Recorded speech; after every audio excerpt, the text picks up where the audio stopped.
बोल गणपति गणेश भगवान की जय। बोल तुलसी माता की जय।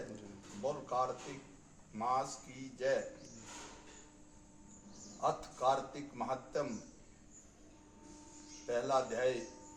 नैमिषारण्य तीर्थ में श्री सूत जी महाराज 88,000 शौनक आदि ऋषियों से बोले, अब मैं आपके सामने कार्तिक महात्म्य की श्रेष्ठ कथा कहता हूँ, जिसे सुनकर मनुष्य सब प्रकार के पापों से छूटकर वैकुंठ को प्राप्त कर लेता है।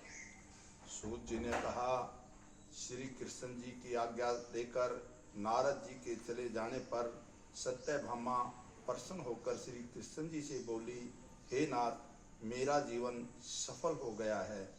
मेरे माता पिता भी धन्य हैं, जो आपकी 16,000 रानियों में से मैं अत्यधिक प्यारी हुई।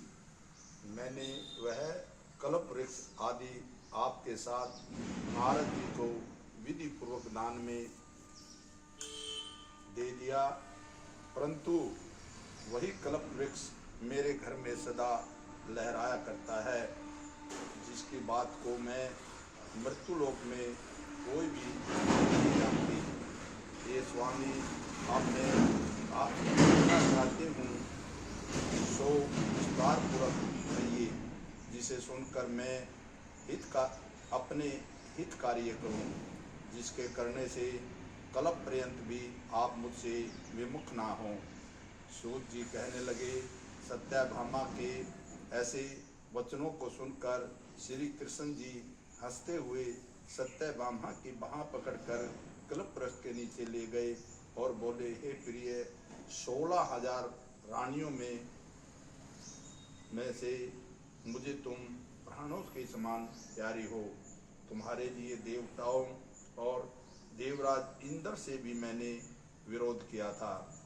उस महा अद्भुत वार्ता को सुनो। सूत जी बोले, एक दिन श्री कृष्ण भगवान ने सत्यभामा के साथ गरुड़ पर सवार होकर इंद्र लोक में जाकर कल्प वृक्ष मांगा। तब इंद्र के न देने पर गरुड़ का इंद्र के साथ घोर युद्ध हुआ। हे प्रिय, जब मैं हर चीज दे सकता हूँ, हर एक कार्य को पूरा कर सकता हूँ, तो क्या तुम्हारे लिए आश्चर्यजनक प्रश्न का उत्तर नहीं दूंगा? यह सुनकर सत्यभामा बोली, हे प्रभु, मेरे पूर्व जन्म में मेरा कैसा स्वभाव था, किसकी पुत्री थी, मैंने कौन से दान व्रत या तप नहीं किया जिससे मुझे मृत्यु लोक में जन्म लेना पड़ा, और ऐसे कौन से शुभ कर्म किए कि यहाँ आकर आपकी अर्धांगिनी हुई और आप गरुड़ पर सवार होकर मुझे साथ में लिए इंद्र आदि देवताओं के स्थानों पर फिरते हो। तब भगवान बोले, हे कांति, तुम पूर्व जन्म में किसकी पुत्री थी, कौन से पुण्य से व्रत आदि तथा शुभ कार्य तुमने किए थे, वह सब कहता हूँ। पूर्व समय में, सतयुग में, अंत में, मायापुरी में, अग्निहोत्र में वेदों और यज्ञों को जानने वाला देव शर्मा नाम ब्राह्मण रहता था। वह रोज अतिथियों की सेवा, हवन और सूर्य भगवान की पूजा किया करता था, इसलिए सूर्य की तरह तेजस्वी था।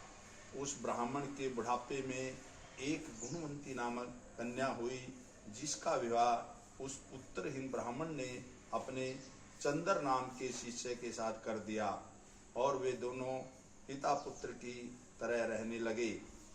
एक समय वे दोनों कुशा और समिधा लेने के लिए वन में हिमालय की तलहटी में पहुँचे, तो उन्होंने एक राक्षस को अपनी तरफ आते देखा, जिसके भय से उनके शरीर स्थिर हो गए और उनमें भागने की शक्ति भी नहीं रही।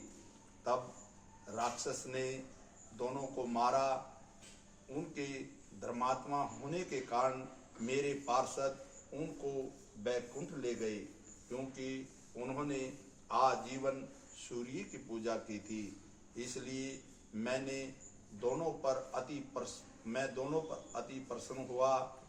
जब वे दोनों विमान पर चढ़े हुए सूर्य के समान तेजस्वी रूपवान चंदन और माला धारण किए हुए वैकुंठ में आए, तब मेरे दिव्य भोगों को भोगने लगे।